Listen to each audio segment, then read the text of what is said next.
कि समाजवादी पार्टी की हर नीति आलसप बीजेपी कार्यालय से तय होती है, अपने आप होती है। हम नहीं अभी भी माननीय मुलायम सिंह यादव जी ने भी भरी पार्लियामेंट के अंदर कहा था क्या कि माननीय मोदी जी दोबारा आइए, हमारा आशीर्वाद है। कहा था नहीं? फिर पार्लियामेंट के अंदर मोदी जी कह रहे हैं क्या अखिलेश जी हमारे मित्र हैं, मौके मौके पर हमें सहयोग करते हैं।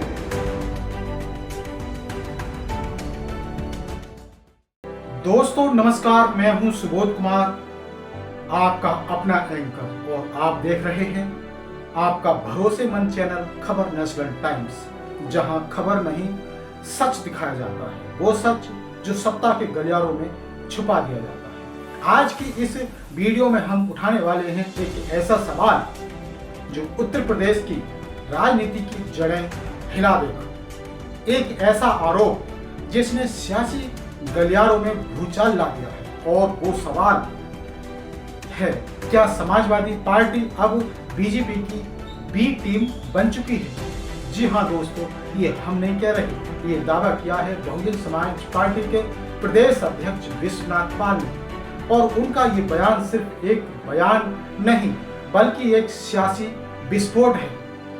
दोस्तों आपने अक्सर सुना होगा कि मायावती की पार्टी बसपा पर बीजेपी की बी टीम होने के आरोप लगते रहे, लेकिन अब पासा पलटता दिखाई दे रहा है।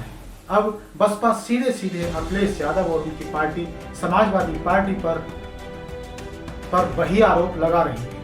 विश्वनाथ पाल ने साफ कहा समाजवादी पार्टी की हर नीति आरएसएस के कार्यालय से तय होती है। अब सोचिए दोस्तों, ये आरोप कितना बड़ा है। ये सिर्फ एक पार्टी पर हमला नहीं है, ये पूरे विपक्ष की विश्वसनीयता पर सवाल है। और दोस्तों इस आरोप को और धार तब मिलती है जब हम पीछे मुड़कर देखते हैं 2019 से पहले का वो बयान जब समाजवादी पार्टी के संस्थापक मुलायम सिंह यादव ने संसद में खड़े होकर कहा था, मैं चाहता हूं कि नरेंद्र मोदी दोबारा प्रधानमंत्री बने।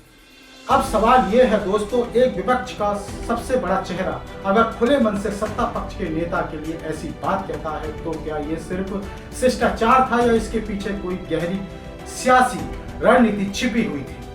और इसके बाद क्या हुआ, 2019 का चुनाव हुआ और मोदी जी दोबारा प्रधानमंत्री बने, तो क्या ये सिर्फ एक सहयोग था या फिर एक सुनियोजित खेल। दोस्तों अब जरा हाल के बयान पर भी ध्यान दीजिए। कुछ समय पहले खुद प्रधानमंत्री नरेंद्र मोदी ने कहा अखिलेश यादव हमारे मित्र हैं, वो कभी कभी हमारी मदद भी करते हैं। अब ये मदद क्या है, कैसी मदद है? क्या ये सिर्फ राजनीतिक बयानबाजी है या इसके पीछे कोई डील, कोई समझौता, कोई अंदरूनी गठजोड़ है? दोस्तों राजनीति में शब्दों का बहुत महत्व होता है, हर बयान एक संकेत होता है, और अब सत्ता और विपक्ष के नेता एक दूसरे को मित्र कहने लगे तो सवाल उठना लाजमी है। विश्वनाथ पाल का आरोप सीधा है, बीजेपी की असली बी टीम समाजवादी पार्टी है। अब सोचिए अगर ये सच है तो इसका मतलब क्या हुआ? क्या यूपी की जनता को अब तक भ्रम में रखा गया? क्या जो लड़ाई दिखाई जाती है वो असल में एक नाटक है? दोस्तों ये सवाल इसलिए भी महत्वपूर्ण है क्योंकि 2027 का चुनाव अब दूर नहीं है और पार्टी अपनी रणनीति तैयार कर रही है। बसपा एक बार फिर नीले झंडे के साथ सत्ता में वापसी का दावा कर रही है और विश्वनाथ पाल का ये बयान उसी रणनीति का हिस्सा भी हो सकता है। लेकिन यहाँ एक और बड़ा सवाल है, क्या जनता अब इन आरोपों पर भरोसा करेगी?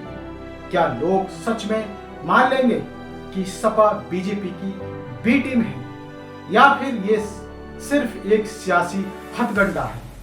वोट बैंक को प्रभावित करने की कोशिश। दोस्तों, राजनीति में आरोप प्रत्यारोप कोई नई बात नहीं है, लेकिन जब ऐसे आरोप तथ्यों और पुराने बयानों के साथ जोड़े जाते हैं तो मामला और भी गंभीर हो जाता है। मुलायम सिंह यादव का बयान, मोदी जी का मित्र वाला बयान और अब विश्वनाथ पाल का बड़ा खुलासा, ये सब मिलकर एक ऐसा नैरेटिव बना रहे हैं जो समाजवादी पार्टी के लिए चुनौती बन सकता है। लेकिन समाजवादी पार्टी भी चुप नहीं बैठती, वो भी इसका जवाब दे सकती है और आने वाले दिनों में ये सियासी जंग और तेज होने वाली है। दोस्तों, सच्चाई क्या है ये तो समय ही बताएगा, उसके मुताबिक ही बड़ा खुलासा हो पाएगा। लेकिन इतना तय है कि यूपी की राजनीति में अब एक नया मोड़ आ चुका है। 2027 का चुनाव सिर्फ सत्ता की लड़ाई नहीं होगा, ये भरोसे की लड़ाई होगी, ये सच और झूठ की लड़ाई होगी। और सबसे बड़ा सवाल यही रहेगा, आखिर बी टीम कौन है, बसपा या समाजवादी पार्टी? अब ये फैसला आपको करना है।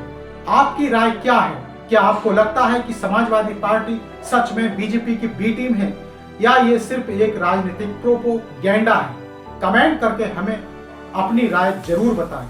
वीडियो को लाइक कीजिए और अगर आप चाहते हैं ऐसी ही बेबाक, निडर और सच्ची खबरें तो चैनल को सब्सक्राइब करना बिल्कुल ना भूलें, क्योंकि यहाँ खबर नहीं सच परोसा जाता है। तो फिर आएंगे एक नई और बेहतरीन बेबाक स्टोरी के साथ। तब तक के लिए दे दीजिए इजाजत। जय भीम, जय भारत, जय संविधान, जय उत्तर प्रदेश।